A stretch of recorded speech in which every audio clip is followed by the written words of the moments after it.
السلام علیکم دوستوں، کئی سالوں پہلے جاپان میں ایک بچے کا جنم ہوا تھا۔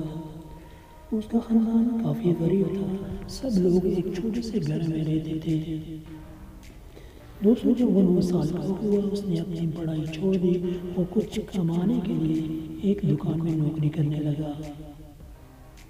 دوستوں، وہ روز صبح سورج کے نکلنے سے پہلے اٹھ جاتا، دکان کی صفائی کرتا، چھوٹے موٹے کام کرتا اور مالک کے بچوں کی دیکھ بھال کرتا۔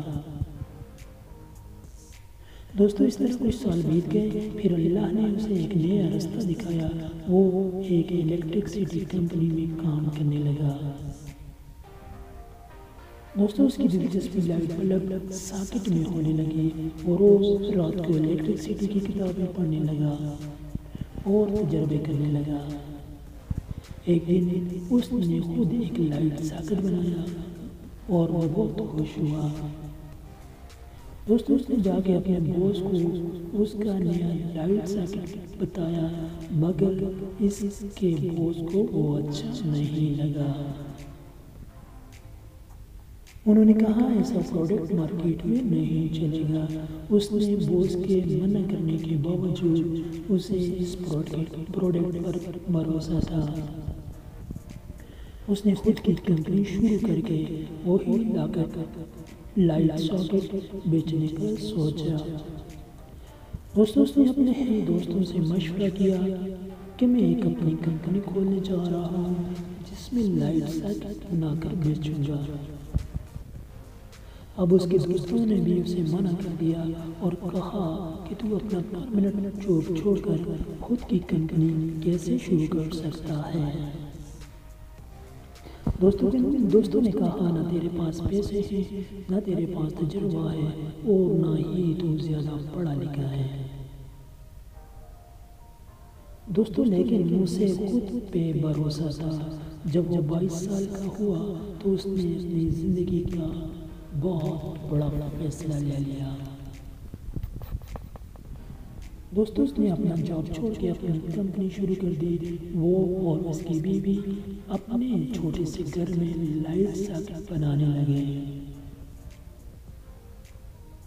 دوستوں، دونوں جگہ جا کے اپنے پروڈکٹ بیچنے لگے، لیکن سب دکان والوں نے ان کا پروڈکٹ لینے سے انکار کر دیا۔ کافی مہینے بیت گئے اور ان کے ایک بھی پروڈکٹ نہیں بکا۔ دوستوں، اب گھر اور کمپنی چلانے کے لیے اس نے اپنا گھر کا سامان بیچا اور کچھ لوگوں سے ادھار لیا تاکہ اس کا سپنا زندہ رہے۔ کئی دفعہ اسے خیال آیا کہ وہ اپنا کام چھوڑ کے پھر سے جاب شروع کر دے، لیکن پھر جب صبح ہوتی وہ پھر سے نکل جاتا اور دن پورا کوشش کرتا رہتا ایک آرڈر لانے کی۔ دوستوں، اسے پھر بھی کوئی آرڈر نہ ملا اور پھر ایک وقت آیا کہ وہ کنگال ہونے کے قریب پہنچ گیا۔ کمپنی بند کرنے کے علاوہ اور کوئی چارہ نہیں بچا۔ دوستوں، اچانک اس کی زندگی میں ایک ایسا موڑ آیا۔ اس کی کمپنی کو ایک بڑا آرڈر ملا جس میں 1000 پیسز تھے۔ دوستوں، وہ 1000 پیسز والا پہلا آرڈر جس کو آج 100 سے زائد سال بیت گئے ہیں اور اب اس کی کمپنی میں 2.5 لاکھ کام کرنے والے لوگ ہیں اور اس کی سالانہ سیل $65 بلین سے تجاوز کر گئی ہے۔ دوستوں، یہ سب اس کی وجہ سے ہوا جو انسان نہ پڑھا لکھا تھا اور نہ ہی زیادہ پیسے والا۔ دوستوں، اس کے پاس بس ایک ہی چیز تھی، وہ یہ چیز تھی کہ اسے خود پہ بھروسہ تھا۔ دوستوں، میں آپ کو بتاؤں کہ وہ شخص کون تھا۔ اس شخص کا نام ہے کانوسکی ماتیو شیٹا۔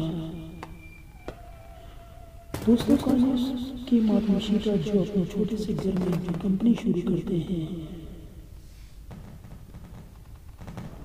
اسے آج پوری دنیا پیناسونک کے نام سے جانتی ہے۔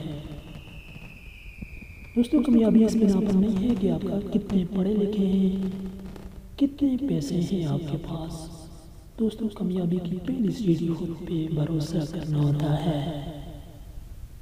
دوستوں اگر آپ کامیابی کی تلاش میں ہو تو خود پہ بھروسہ رکھو، خاص کر جب کسی اور کو تم پر بھروسہ نہ ہو۔ دوستوں آج کی یہ تھی ایک بہت ہی بہترین موٹیویشنل سٹوری۔ اللہ ہمیں سیکھنے کی توفیق عطا فرمائے اور ہمت کی توفیق نصیب فرمائے اور ہمیں اتنی طاقت دے کہ ہم اپنا کام کر سکیں اور اتنی ہی محنت کر سکیں۔ Thank you so much.